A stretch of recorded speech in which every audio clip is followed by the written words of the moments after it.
Good evening. Welcome to the Pasadena Commission on the Status of Women HERstory event. We are thrilled that you could join us tonight. My name is Lorena Yepes Hernandez. I am the chair to the commission. And also from the commission, we have Vice Chair Norma Fernandez, Commissioner Charlotte Bland, Commissioner Morna Cornell, Commissioner Evan McCrary, Commissioner Lorraine Montgomery, Commissioner Jessica Rivas,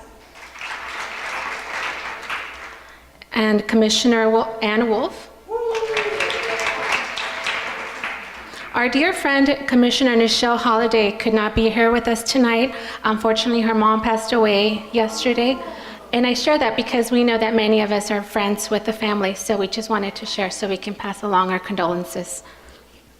Tonight, we are also honored to have Councilwoman Margaret McCostin,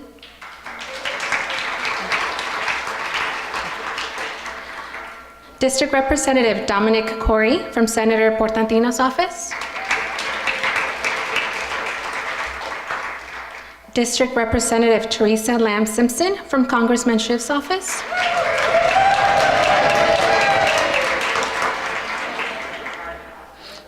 we also want to give a special recognition to George Forlardo from Pasadena Media for being our media partner.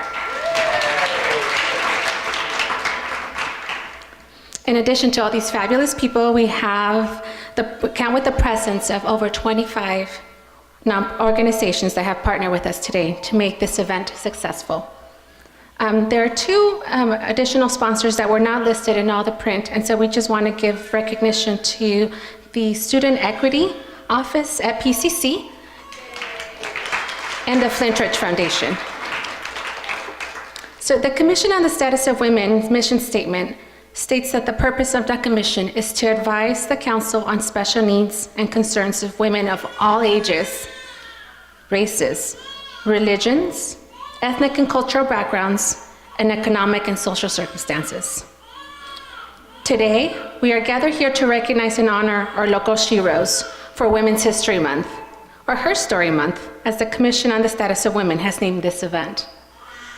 We will be hearing her story from both Dolores Hickambottom and Dolores and Roberta Martinez. Sorry about that. But first, we will hear from our only woman currently serving on the Pasadena City Council, our council member, Margaret McCostin. Hi, everybody.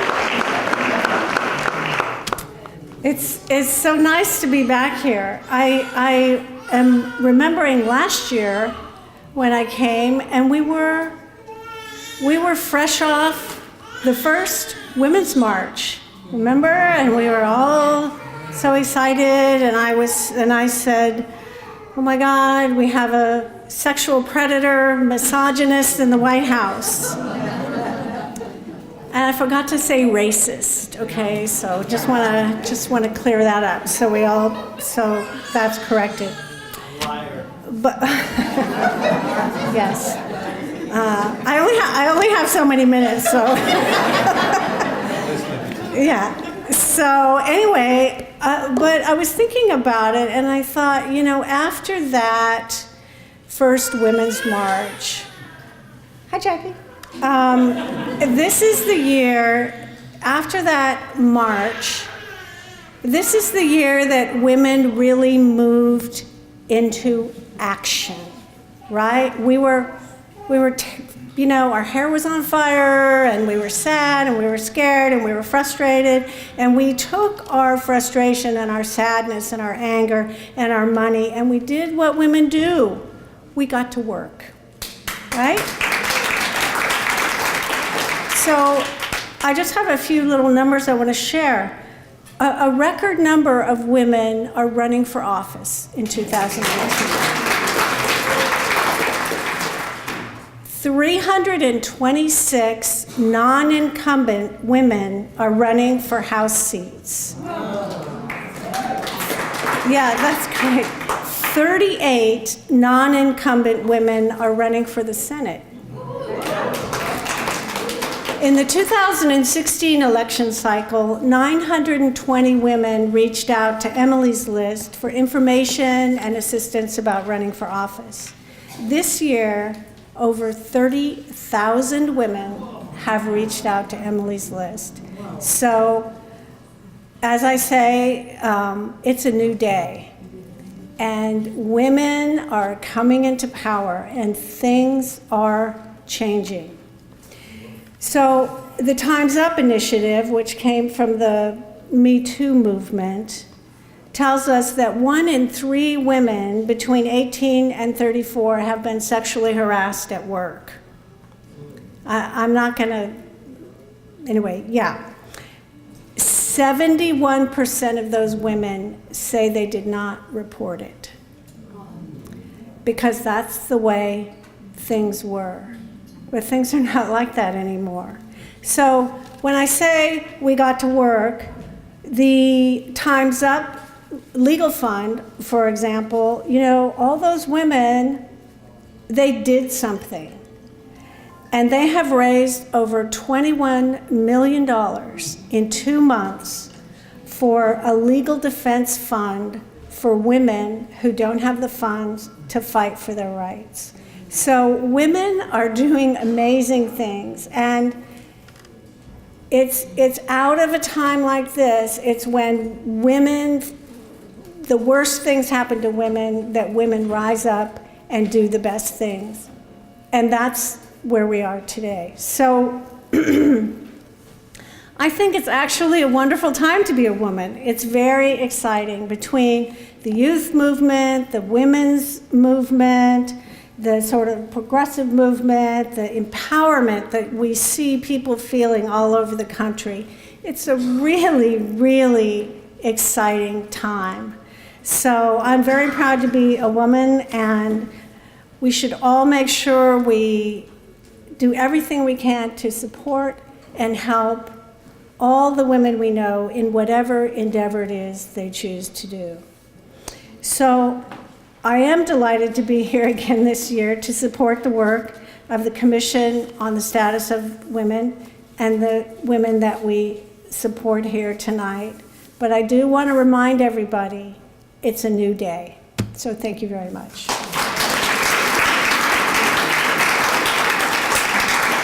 Are you coming back? Marna. Okay, so everyone knows Marna Cornell.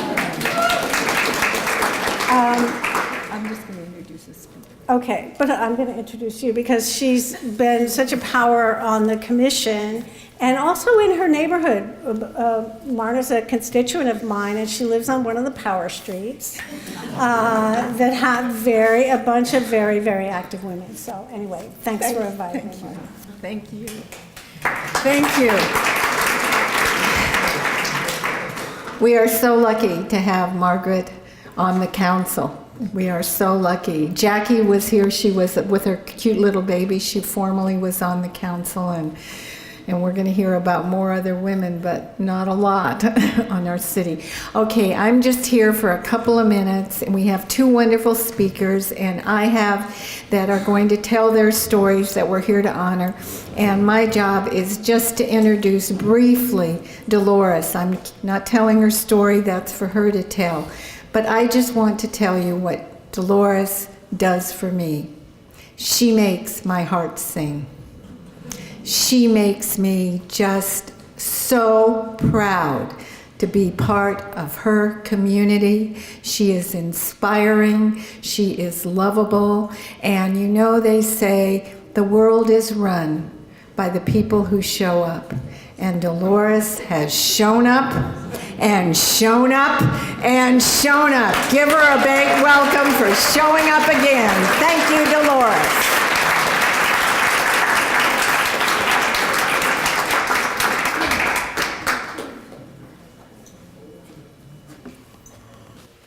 Well, I don't know if that's a compliment or not. My son, who's a lawyer, they both are, but he said I have not learned that no is a complete sentence. I keep saying yes. At the outset, I want to say 2 things. Roberta and I were talking about how difficult it is to talk about ourselves. using I. So I wanted to say two things about it. Number one, the only speech class I took in college, the professor said the secret of public speaking is stand up, speak up, and shut up. That's unfortunate. But that might be a little harder because Morna told us that we have to tell all these things about ourselves. So the other part of it is, when I'm saying I, it's going to be because my friend Lois Richard and I, the late Lois Richard and I, are both grandparents, and we'd get together sometimes, and we would brag about our grandchildren. And if my granddaughter or her grandson overheard us telling something nice about them, they would say, it's not nice to brag. But Lois had a comeback. She said, well, tell them if what they're saying is true, it's not bragging, it's sharing information. So that's what But I'll start with mine. First of all, I'd like to point out, because of my funny voice, that I'm a 9-year thyroid cancer survivor. And because of that, so my voice may get a little weak, and if it gets too weak, I have my daughter as my reader here to continue. But I was born and raised in New Orleans, Louisiana. I was educated in Catholic schools and graduated from Xavier University Preparatory, Xavier Prep. After graduation, I enlisted in the United States Army, during which time I received an Outstanding Basic Trainee Award.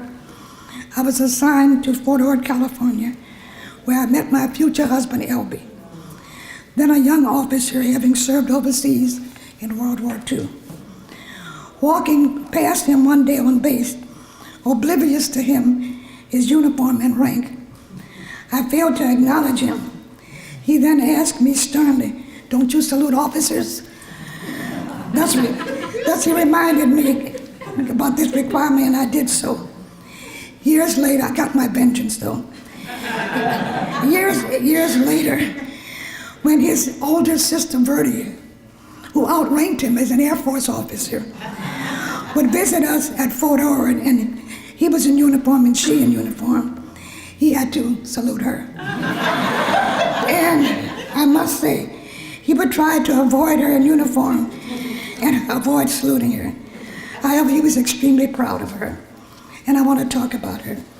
She graduated from Tuskegee University, and in the military service, she served with the Tuskegee Airmen. And she, my sister-in-law, Major Verdi Hickenbottom, is one of my sheroes.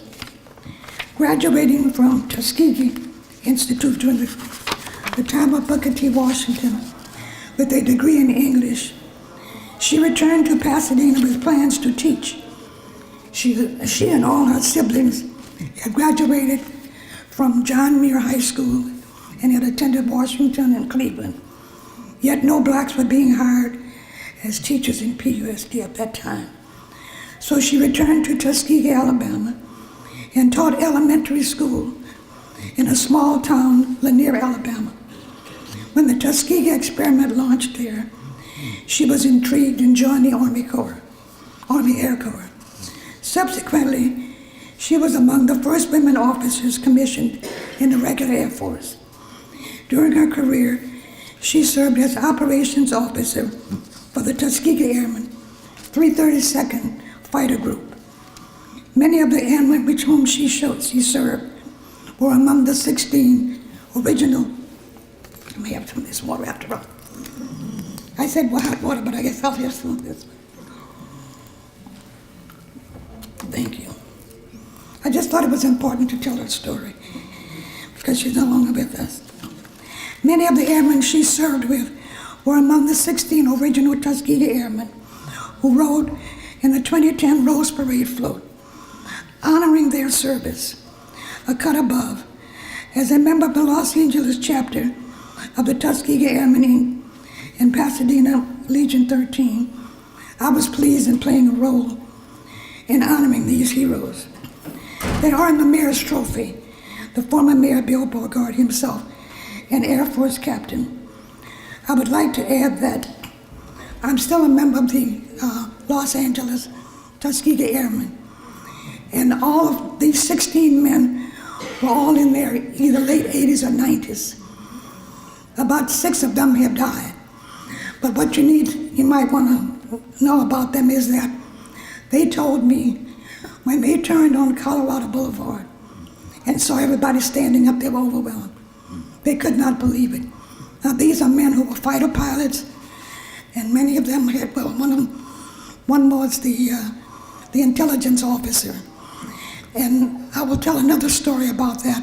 In 2010, I met Senator Inouye for the first time. He was at PCC, and he shared with us, some people you may remember that, because I had never heard it before. He had never told the story in public. He was injured in Ramatelli, Italy, and that's where the Tuskegee Airmen were stationed. Nobody knew that these escort pilots were black, because that's the way it was then. But he was wounded in the hills in Ramatelli. He was so severely injured that we didn't think he was going to live.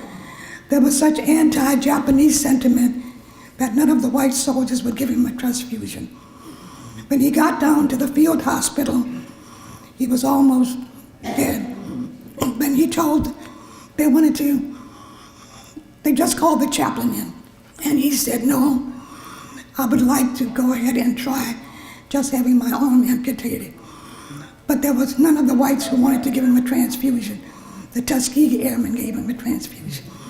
And he said he told that story in public for the first time. So I just thought I would give you that little bit of information because it was news to me as well. As a member of American Legion Post 13, we hosted a reception for the Tuskegee Airmen in 2010. And in 2012, I worked with Congressman Adam Schiff, one of my heroes, for the dedication of the Pasadena Main Post Office in honor of Tuskegee Airman, First Lieutenant Oliver Goodall, the first and only post office to be named for a Tuskegee Airman. And following this event, we had a reception that was hosted by Post 13 and Tuskegee Airmen. When my husband and I, going back to my story, when my husband and I decided to marry, as our dating was then technically fraternization, it required the base commander's permission for an officer to marry an enlisted woman.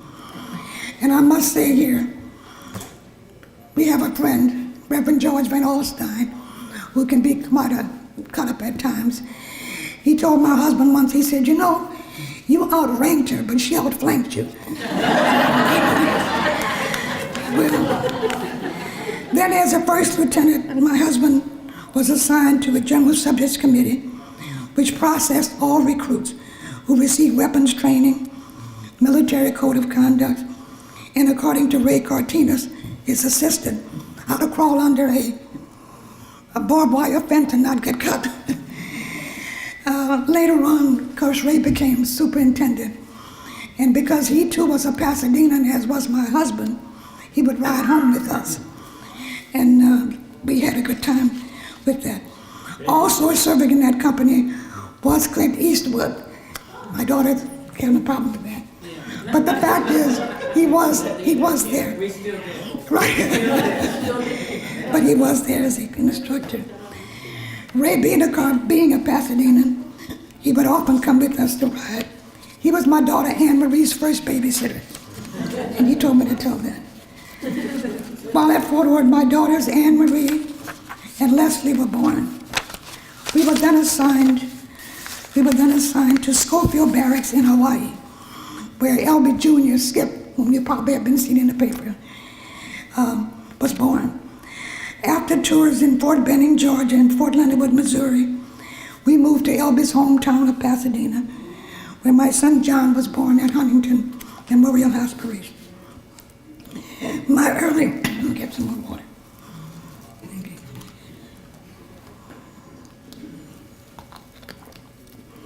My early inspiration to serve came from my paternal grandfather, Edward Dupree, who believed that service to others is the highest calling, and from my mother, Lillian Hippolito Dupree, who believed that who conveyed to us that we should always look for the good in all people. I know that's hard sometimes, I guess, but she believed that, and so do I. Martin Luther King said, everybody can be great because anyone can serve. You don't have to have a college degree. You don't have to make your subject and verb agree to serve. You only need a heart full of grace, a soul generated by love. Love is the one force capable of transforming an enemy into a friend. And it is fitting in this event that we hold this at All Saints Church, as this church has been in the vanguard for civil rights and social justice for many, many, many years. And some of them, many icons in this community or in the church community are with us here. People like Monica Hubbard and Alma Stokes. Thank you. She's giving me hot water because that helps my throat.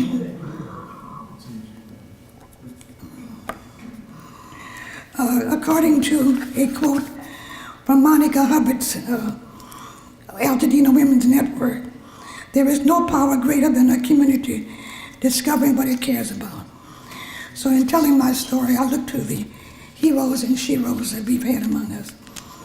The people the men and women of good character who stood up by voice and action for human rights and social justice for all. And their commitment and actions advance progress for women, for children, and for all of us. Rather than go into some of their thing now, I think I will go ahead and tell you about two people with whom I worked. One is Loretta Glickman, and because she isn't here to tell her story, I shall do so. Loretta passed away, unfortunately, a number of years ago at age 55. The election of Loretta Glickman as mayor ended a historical period in the life of a community that once excluded blacks and other minorities from participation in much of the city's economic and social life. As was pointed out in a newspaper article at the time, she took on the mayorship carrying high expectations for the black and minority community, many of whom saw in her the hope of rapid and far-reaching change and improvements in the Northwest. Some might have misgivings, not only questioning her capacity to do the job, but fearing she would push through changes that would harm the economic life of the city. A sober evaluation reveals that neither one was met. We didn't reach the highest hopes, and neither did we have the fears realized. Said Glickman, I've learned a lot, particularly patience, and that you can't be all things to all people all the time. And you can't be anything to some people anytime. And Loretta had a kind and giving heart. Loretta's first campaign manager recalls an incident when she and Loretta were working on something, when suddenly Loretta asked her, what time is it? Because she had to be somewhere.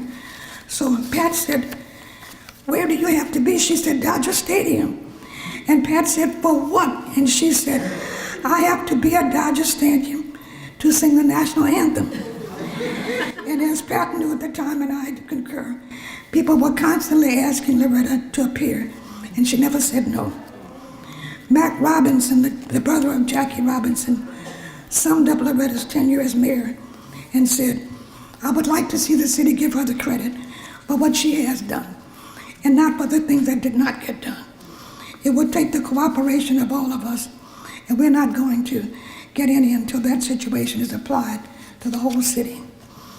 Lois Richard, a trailblazer in her own right, as a candidate for city council and the lead plaintiff in a legal suit challenging Pasadena's at-large system, said, she served with grace and gave Pasadena a positive image and focused long overdue attention to Northwest Pasadena.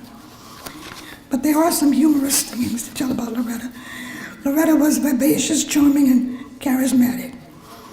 Loretta shared her musical talents with churches, at community events, and especially with seniors with whom she frequently lunched and entertained. especially the seniors of Pilgrim Towers. Although the job of mayor was largely ceremonial at the time, with a strong city manager form of government, it is still time-consuming. She presided over weekly council meetings, made countless appearances at community functions, and represented the council at city negotiations locally and out of town. Loretta helped to facilitate UCLA coming to the Rose Bowl, bringing 2 Super Bowls to Pasadena, and was in great demand as a speaker. At the first Super Bowl, she, being Loretta, was assisting a man who was carrying, at that time you could take beer in, some beer in his things, and he was having difficulty. So she assisted him to his seat in the 50-yard line area. So he asked her, well, who are you? She said, my name is Loretta, and I am the mayor of Pasadena. Well, he certainly did not believe that. But 2 days later, these 2 wonderful pictures of trains came to the office, and these huge bouquet of flowers. So much so that the city manager came and he said, did somebody die here? But he apologized, and he could not believe that this young woman was the mayor of Pasadena because of her. But we have another story about Loretta, and this has to do with her and the Prince Philip. In 1982, the Prince of Wales, Prince Philip, visited Pasadena. The Tournament of Roses hosted a dinner for Prince Philip, to which Loretta attended as mayor of Pasadena. The day before the event, Loretta and I met and went over the agenda for the next day, as we did regularly. During our meeting, I pointed out to Loretta, by custom, you never touch royalty. The next day, I was informed that Loretta not only touched Prince Philip, but hugged him. When I asked her about it, she responded, he hugged me first. And the tournament members confirmed that was true. So in 1983, when Queen Elizabeth visited the British home in Sierra Madre, greeting each and every resident, when I discussed this with Loretta, I told her that my sources told me the Queen did not visit Pasadena because she heard that the female mayor of Pasadena had gotten a bit too friendly with the prince. Of course, I was joking, and she was amused and laughed heartily. But as I said, she was charming and vivacious, and she had a generous spirit and a caring heart. Her home was always open to everyone at almost any time, day or night. She never met a stranger. This was due in part to her personality and background in church life and entertainment. She grew up in the church and was passionate about music and singing, always willing to share her musical talents. She almost never turned down a request to play the piano and sing. She had a special affinity for children and seniors. And being a woman and the first Black to hold the position in Pasadena put a lot of pressure on Loretta. This while raising 2 children. Bill Bogart said Loretta has worked very hard. He was the vice mayor, and he followed Loretta as mayor. And her efforts reflected very favorably on the city, particularly in the Northwest and among other minority groups and women. Though not directly elected, the significance of having 2 female mayors was more than symbolic. They became the public face of Pasadena, each in her own way, at a time when women were much underrepresented in all areas of city government. When a male colleague commented about back-to-back mayors to the outgoing mayor, Joe Hickman, she said, "What's the big deal? We have had back-to-back men mayors for many years, if you haven't noticed." And so anyway, I wanted to tell you about her because there's no doubt in my mind that her becoming mayor did make a difference in terms of, in the lives of a lot of people, particularly minorities. Many people in the minority community had never been to City Hall except to pay a utility bill or get a small appliance repaired, which you could do at that time. So one of the things we worked on was demystifying the whole experience and letting the people know that this is your government and you have a right to watch your government at work. We didn't have televised meetings at that time. So working together, we were able to get many things accomplished, at least many of the things we wanted to get. Didn't get them all, but by getting the cooperation of other people, such as the establishment of the Commission on the Status of Women. We were told at that time, well, why do we need a commission on the status of women when we have a Human Relations Committee? Let's just put them all there.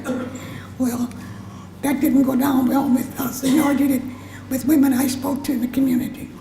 So they were willing to step forward and say, we need a commission on the status of women to address the special needs of women, issues like child care, fair wages, and many of the conditions in the schools.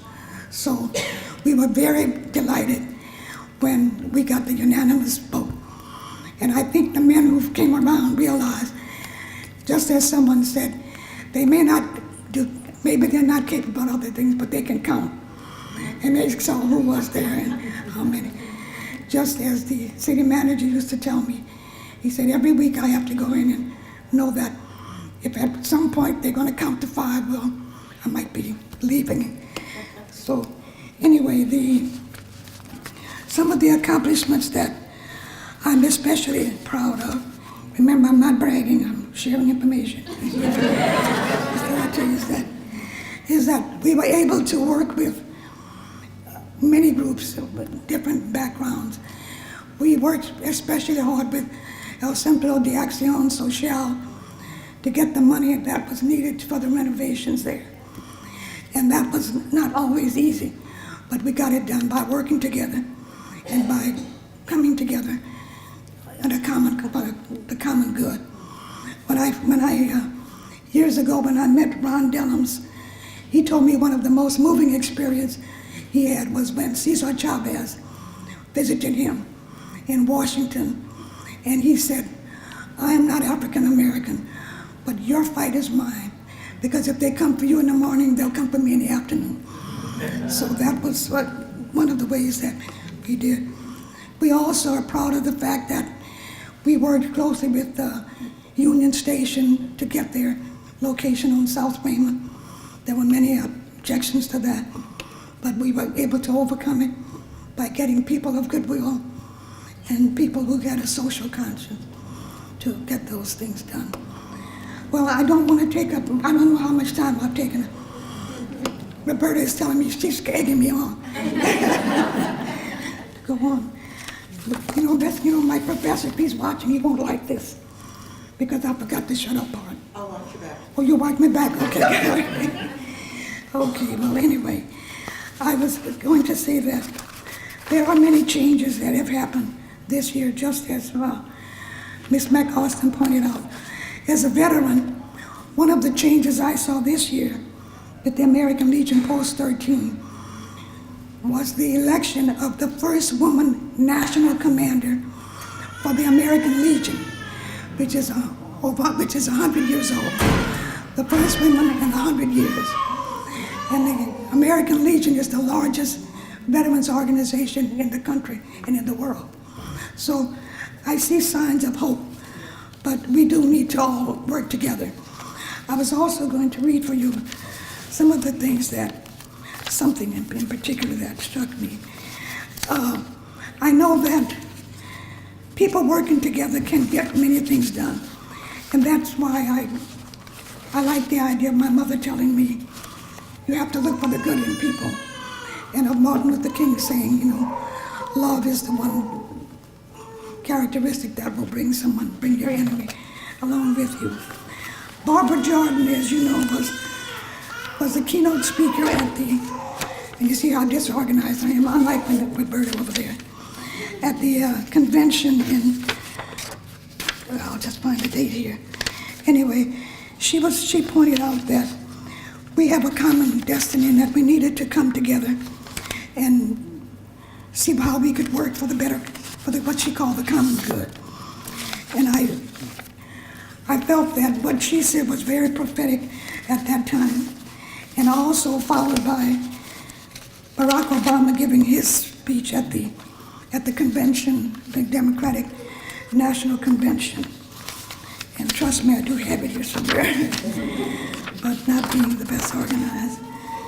My daughter's looking at me like, is that right? Well, my other daughter told me when I told her, I said, I'm a little nervous and embarrassed about doing this, both for my voice and because I don't like talking about myself. She said, Mom, you're among friends, so just have fun and know that. So that made me feel a little less nervous about this, and nobody expected me to be. Oh, here it is. I did find it.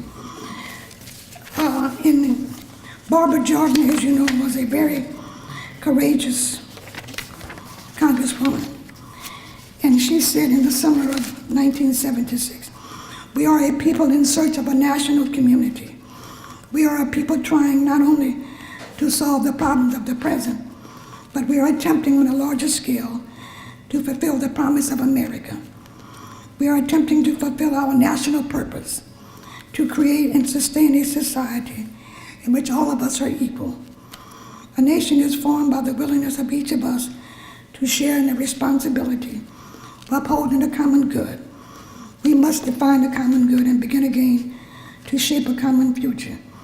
This was in the summer of 1976 in New York, when Barbara Jordan stepped up to the microphone at the Democratic National Convention to deliver these words in the convention's keynote address, and became the first American woman in history to do so.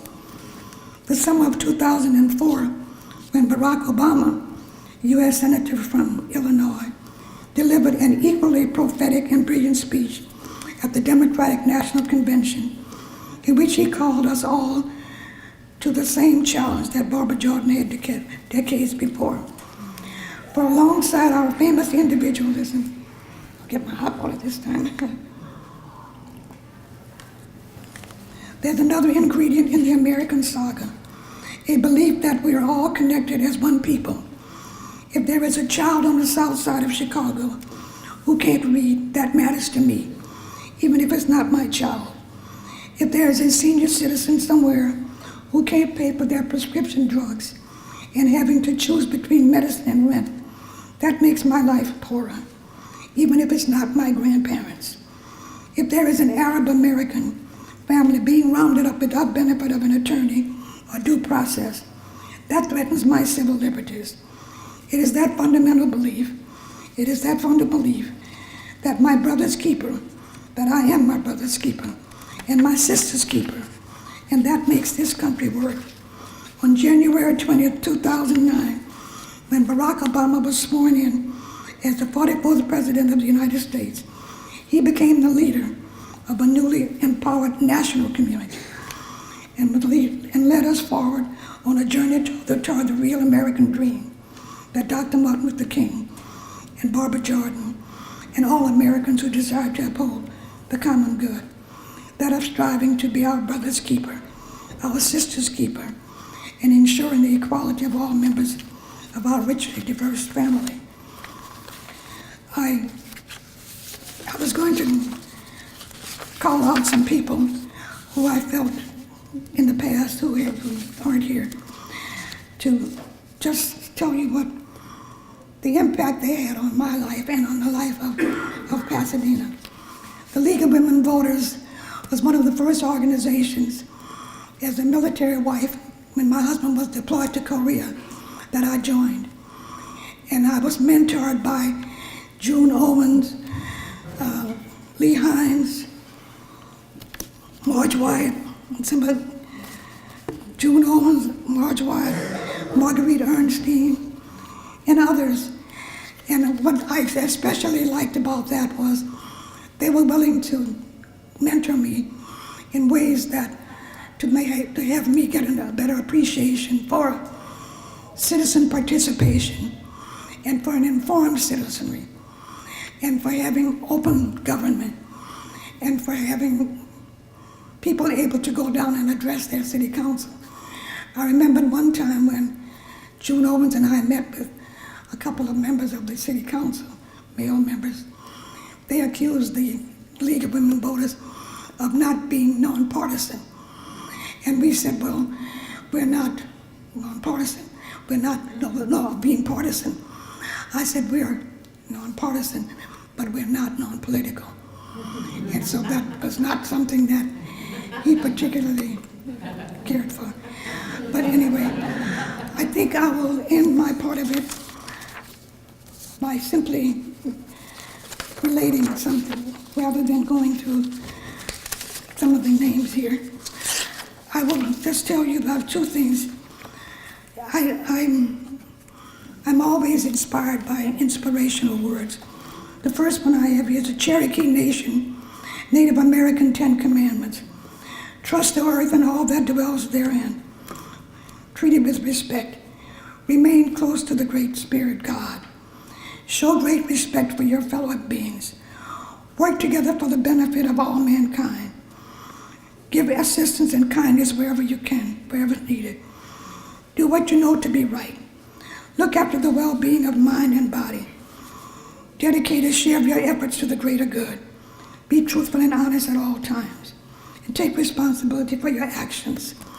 And because there are so many people in this room who I know are still out there fighting the good fight, I will give some names.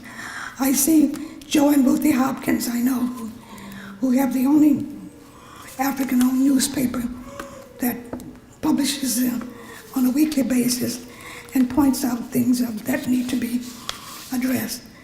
We have Monica Hubbard, whom I've said before.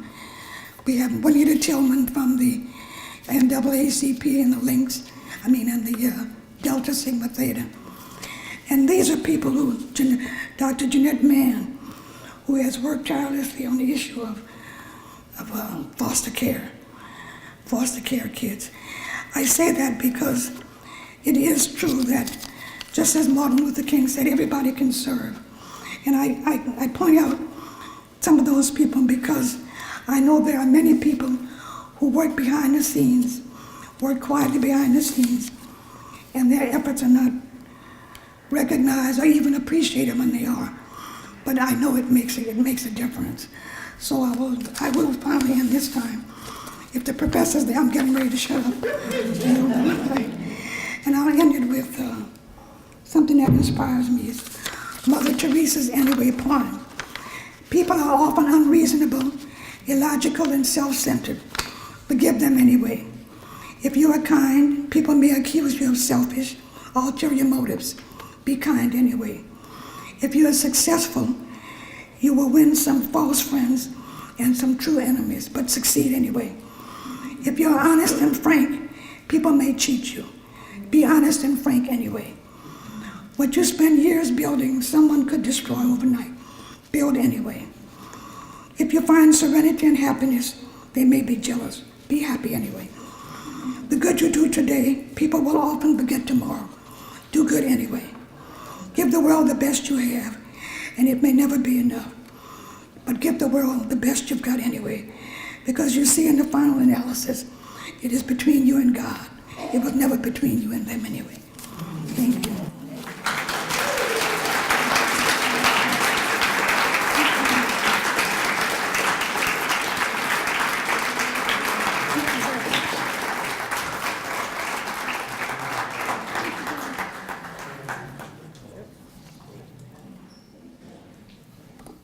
Are you feeling inspired? Because I know I am. Can we give Dolores another round of applause?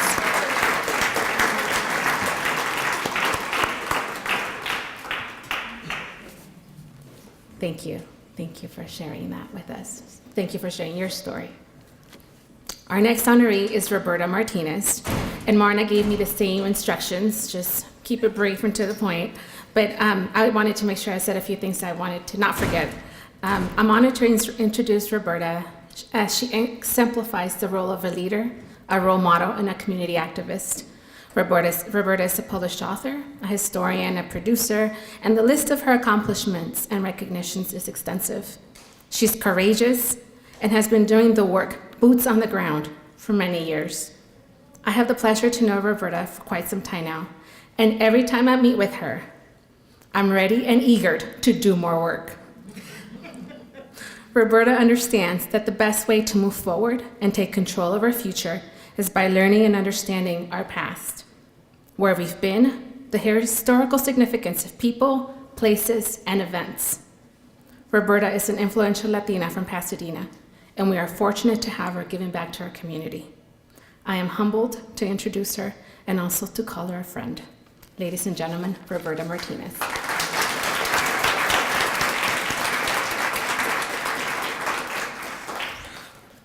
No pressure. You know what? Could we all just rise and give Dolores a standing ovation, please?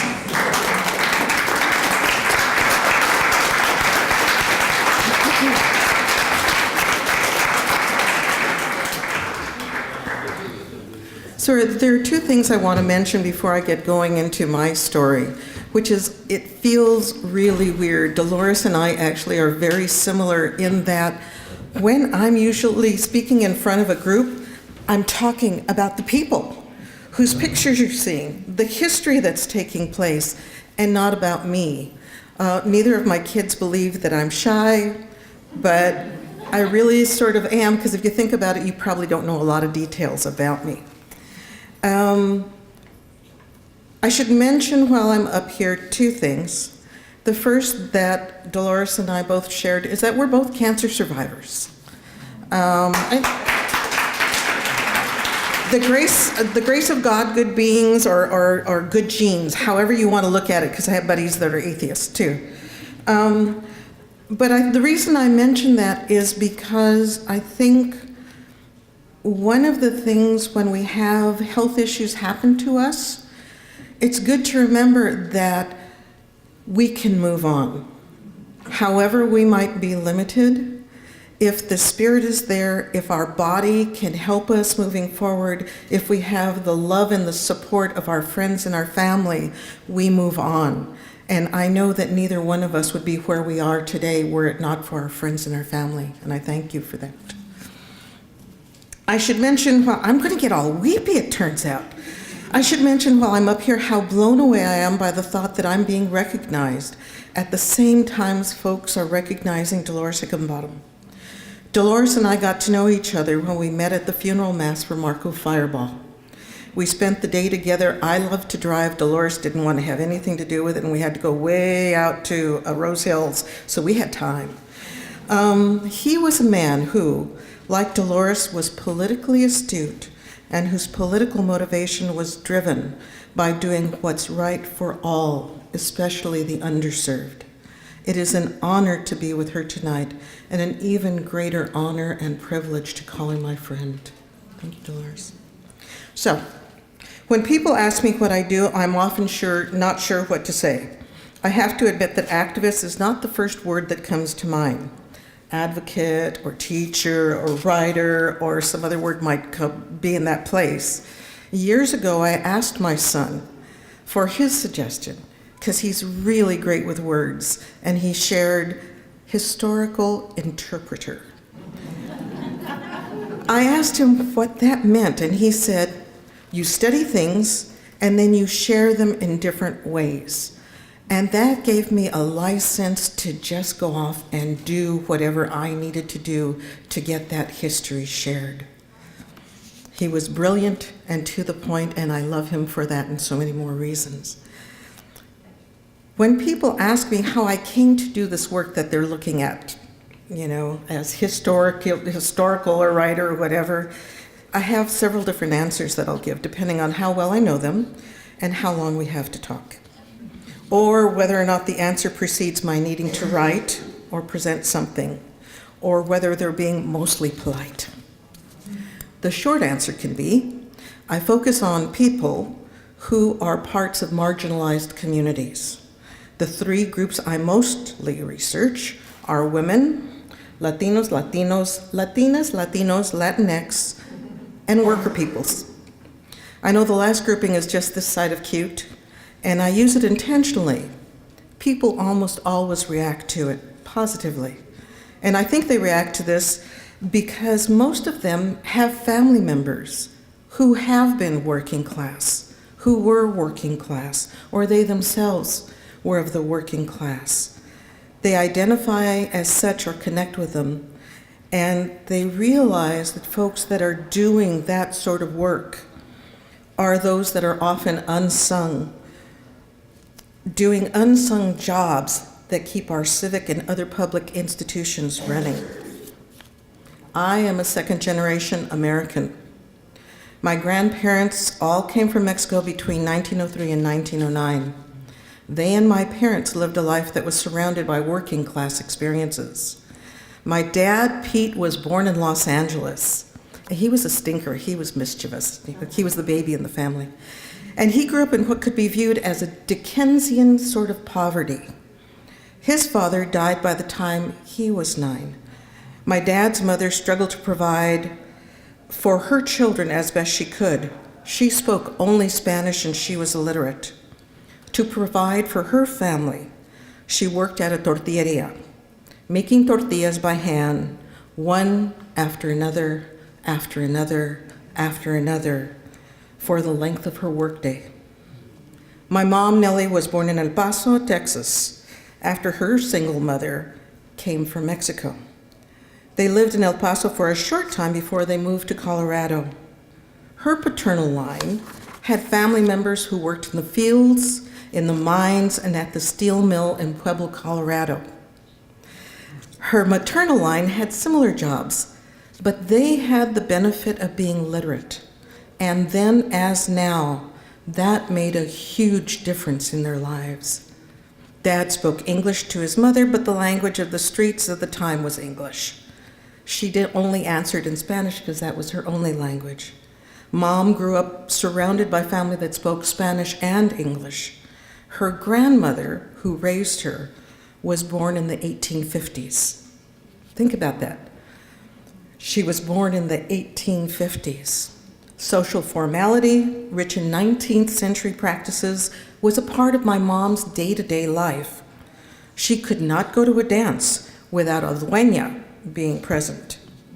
My mother excelled in school because she didn't know she was not supposed to do well, and because she had great grit. My dad, on the other hand, he knew what was cool to him, and he pretty much had no one to tell him what to do. Being the baby in the family and being of the streets, little was expected of him. It was through family, friends, and ties that my parents met. Mom was a great friend of my dad's sister, Martha. As my mother would tell me about their meeting, "Here comes Martha's brother Pete, coming in like a sheep herder. Hi," he said. And that was that. They dated for 3 months before they got married at La Placita in Los Angeles, and 11 months later, when my mom was 39, I was born. My mother miscarried a second pregnancy 5 years later. I lived the life of an only child, very different from most of my schoolmates. So how does that get us to what it is I do?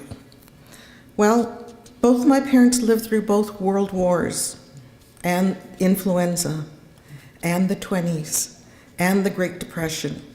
When they would talk to each other over dinner, I would hear about the causes, the images, and the songs that had been a part of U.S. history long before I read about them in books. Their stories gave me a sense of place, of belonging, of being a part of what came before. For me, history wasn't dull names in a textbook. It was hearing the stories of my parents' lives. The day the landlord came knocking on the door, ready to evict my dad's family, and they ran out the back door.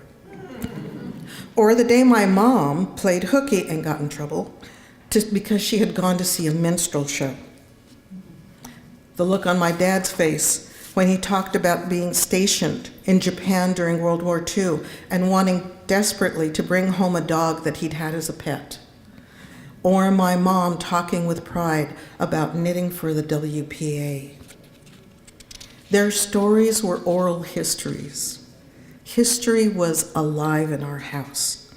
Mom shared that people were always trying to set her up with someone. She didn't get married till she was 38. How could she bear to be a spinster? And she would reply, I have my own job, my own dog, and my own apartment. I don't need a man. Now, this is the one that's being brought up by the grandmother who was born in 1850. She loved to tell that story, and it was filled with independence and pride. Dominican American writer and Pulitzer Prize winner Junot Diaz put it beautifully. We hear our parents talking all the time about places they grew up around, or events that happened before we could remember. If we are fortunate, we grow up with our grandparents, and they bring an entirely different world. We're shaped by people and places we've never even met. Stories bind us across time and space. Stories bind us across time and space. I may not have always been secure about how I looked or what I could do, but those stories provided a foundation for me. There were stories of poverty and pain, but there were also stories of accomplishments and confidence. I grew up knowing that I was connected to those stories. I also grew up in a time of social change. I'm a Catholic who was brought up post-Vatican II. And post-Vatican II is radically different from pre-Vatican II. And anybody who knows Catholics is nodding their head at this point, right? 50 years ago, I was at Garfield High School when the walkouts occurred. I embraced the ideals of social revolution, and I thought of myself as a radical. I wore jeans. I was also a Girl Scout. And as a Scout, I learned about the world, and I learned about what I now think of as feminism. Music had always been a part of my life. My dad and my grandpa were musical. So when it was time for me to go to college, I became a music major, always thinking about getting the big bucks, right? The money, right? I was an ill-prepared student. I wasn't ready for college, so after a time, I married, had a baby, and dropped out of school in that sequence. I had become a college administrator's wife and learned that women could be just as sexist as any man. Many of the other wives at the college felt I was wrong to keep my birth name. I should have my husband's last name. After all, I hadn't accomplished anything. I was 23. I didn't buy it.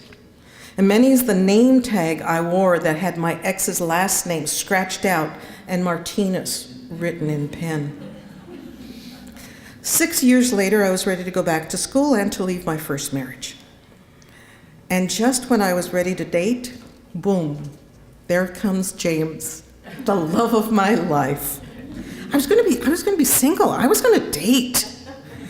When we got married, I completed my BA and my MA in music history, and we moved to Pasadena. We rejoiced when we bought our house, and we were beside ourselves when we saw that a Black woman, Loretta Glickman, was our mayor. The next 15 years zoomed by, and after several miscarriages, we were lucky that our son, Matthew, became a part of our family. We have our daughter, Kate. I didn't mention her. I should mention her. Equal time. But there was another layer that was going on that I experienced. You see, Matthew is adopted. And when he was little, still is fair-skinned, but his hair was blonde and his eyes were blue.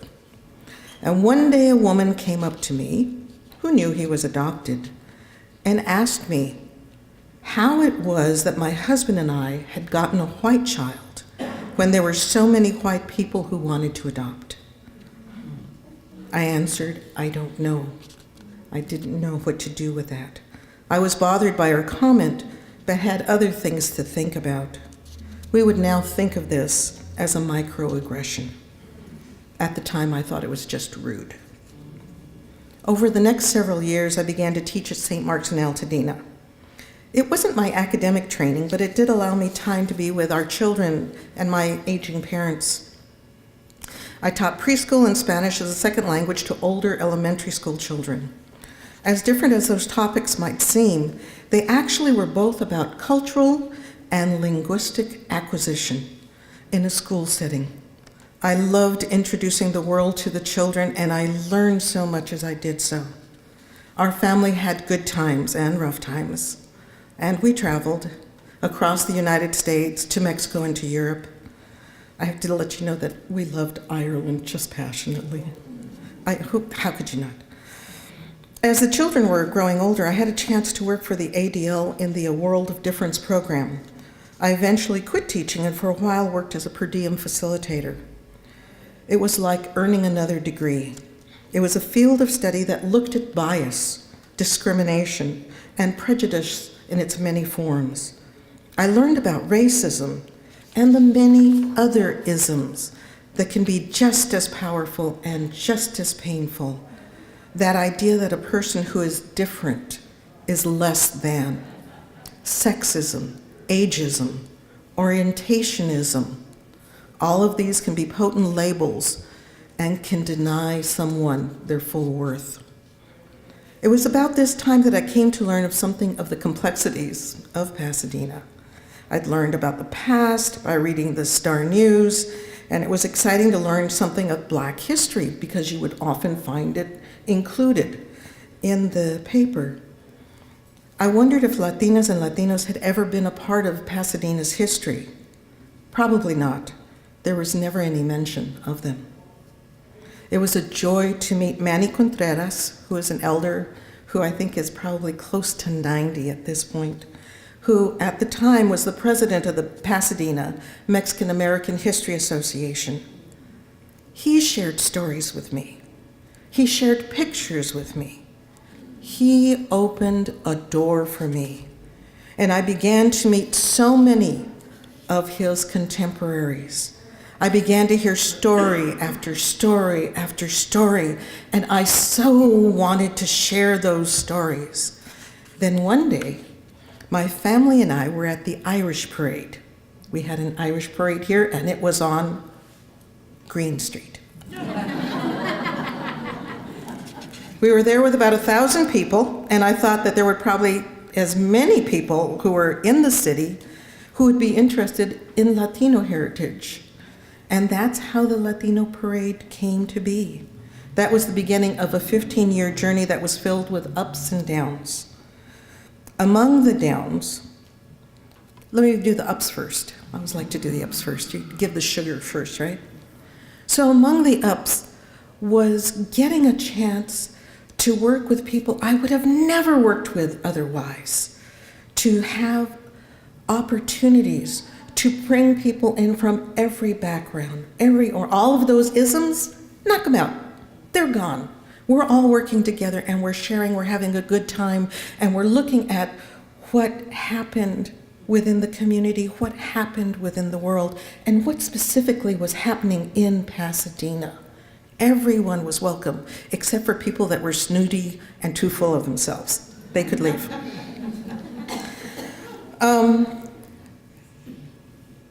I have to say that the committee members for the parade over those 15 years became family.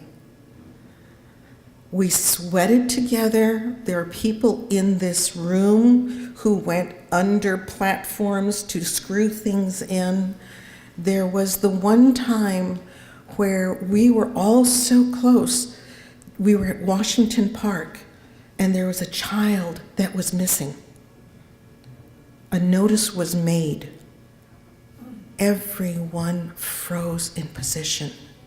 Nobody spoke until that child was found. That's profound. That's community. That's powerful, and that's working together. Among the downs, though, was a meeting that took place with an extremely high-ranking city official in City Hall. Prior to the meeting, a couple of us parade committee members had met with the late, great Christine Harris, who used to be the director at Jackie Robinson. And it was she who led the organizing for the Black History Parade. And it was she who gave us a copy of the budget that they had for the Black History Parade. We took the budget with us to begin a discussion that we hoped would lead to some sort of closer effort at equity treatment for the Latino History Parade, as it was known at that time. Not to take away from the Black History Parade, but to find more support for the Latino History Parade. The administrator, who was Black, leaned over the desk between us and said, "Your people's time hasn't come." We were very clearly not in microaggression territory. There were times when we were treated in other ways that were discriminatory, but we were determined to share our history and to do so with an emphasis on pride and not on retribution. All were welcome to participate, all were welcome to bring their gifts, and all of us were better for the shared experience. Among the other ups along the way was getting a chance to host and produce a TV show, Casa Martinez. Off and on over the past 20, thank you Pasadena Media, off and on over the past 20 years, we've taped almost 200 episodes. The titles have ranged, oh my gosh, it's covered anything and everything we've wanted to cover. Everything from guitarrón, 20 minutes discussing guitarrón, to talking about what comedy is, to talking about what it's like. One fellow by the name of Cyrus Wong, who very definitely, if you were to meet him on the street, would think that he was African American, which that was part of who he was. But the other part of him was somebody whose family, his grandfather, was Chinese. And when the blacks were no longer going to be slaves in Cuba, they brought in the Chinese. And that was where his grandfather came to be in Cuba. And as Cyrus was growing up, he was a tall man, he was really, really tall. He said that he would come into his family's home, and there in the foyer would be this image of this Chinese man.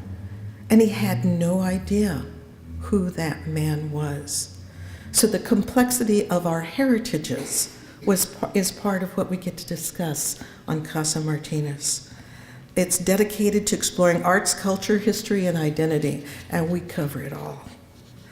The book's Latinos in Pasadena was begun in 2006 after attending a historical exhibit where Latinas and Latinos were again omitted as part of a story.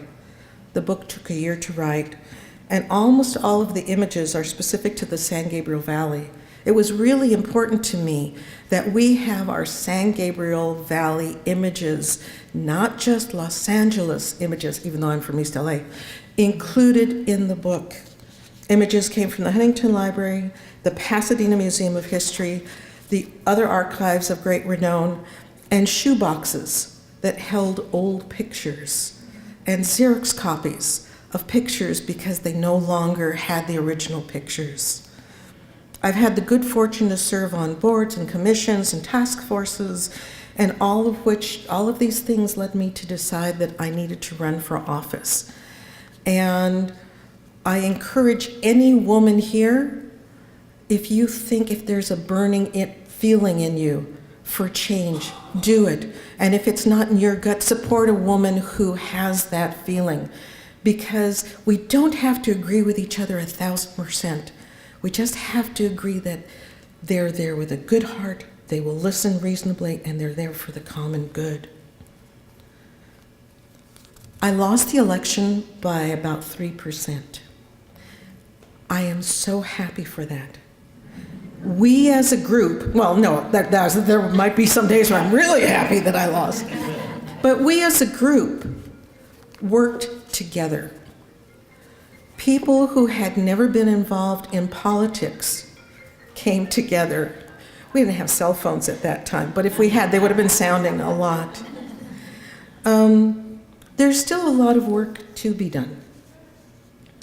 When we were running the parade in Jamaica, we typically had a budget where we raised from $10,000 to $17,000 for the parade. Any of you who know from parades know that that's really, really teeny. Last year, the budget for the Latino Heritage Parade, which is now being led by the city, had a budget of $1,000. There's work to be done. There's also work to be done. I love the libraries and had joy being on the Library Commission. We live in a city that is a third Latino. We do not have a Latino heritage collection, nor do we have a place for it to reside. There's work to be done. I think if you think of other parts of our city, there are places where we need to have greater visibility. We need to support that. We need to figure out, so how do we get this story that we have and share it? Not this one's better, not that one's better, but all of them together, all of these experiences are our shared history if we live in this city, if we live in this valley, if we live in this state, if we live in this country. Anne Lamott, in her book Bird by Bird, shared that rituals are a good signal to your unconscious that it's time to kick in. And so I would like to end this with a ritual that we used to do every year at the parade, and that I like to do with groups. And that is a clap of unity. It's something, those of you that are aware of what it is, please join me. And what we do is we begin very slowly, and then we let the momentum rise. So please join me.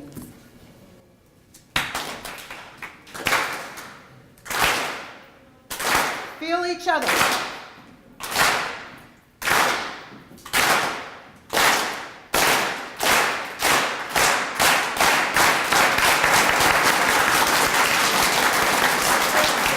Que viva la mujer.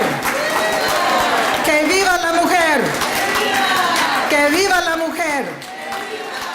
Thank you.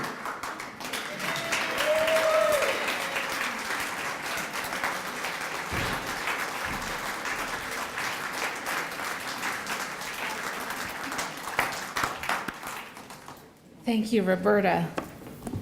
There's work to be done. If we can have both you and Dolores come up.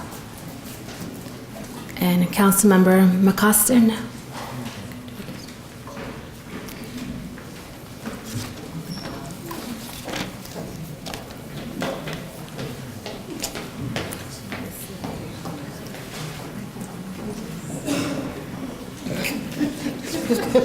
Just for That's beautiful. Put us where you want us.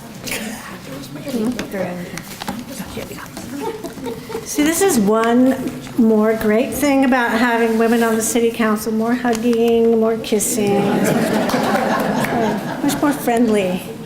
Okay, so I have a couple of certificates from the city of Pasadena that I would like to present to these women, and they're very short, but I want to read them because they're very important, and I think they describe the essence of these women. So, a certificate of recognition to Dolores Hickenbottom. Congratulations upon being recognized by the Commission on the Status of Women for advancing the needs and concerns of women of all ages, races, and cultural backgrounds, and gratitude for your unwavering quest for equality in social, political, and educational opportunities. Signed, Mayor Terry Tornick.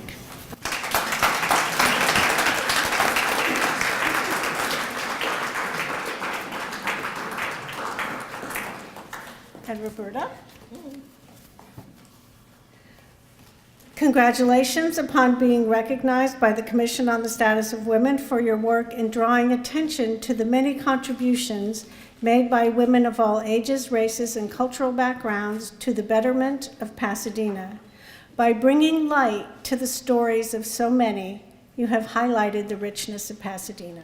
Signed, Mayor Terry Tornick.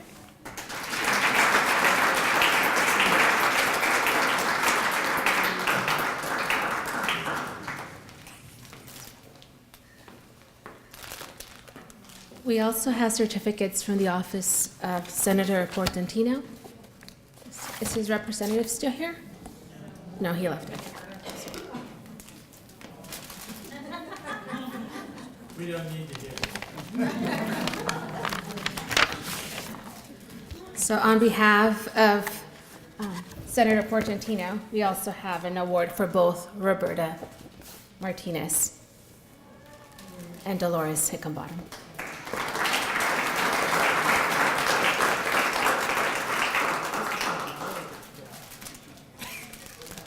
And we thought you should also get flowers.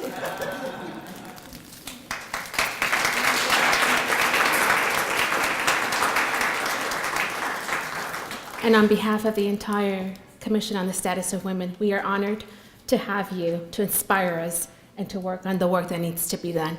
Can we give them another round of applause?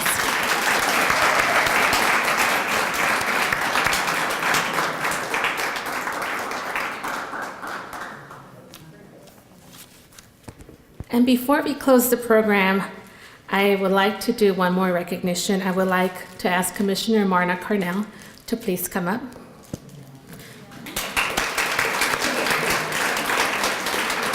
Commissioner Cornell was the chair for the event, and she worked endless hours, and we appreciate everything that she does and her leadership. And can we please give her a round of applause?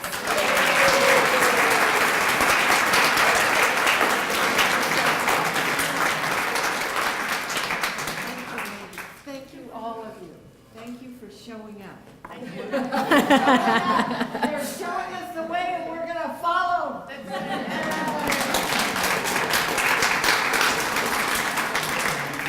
So in closing, we want to thank all of you for attending and the City of Pasadena Commission on the Status of Women's first year's HERstory event. Thank you very much, and good night.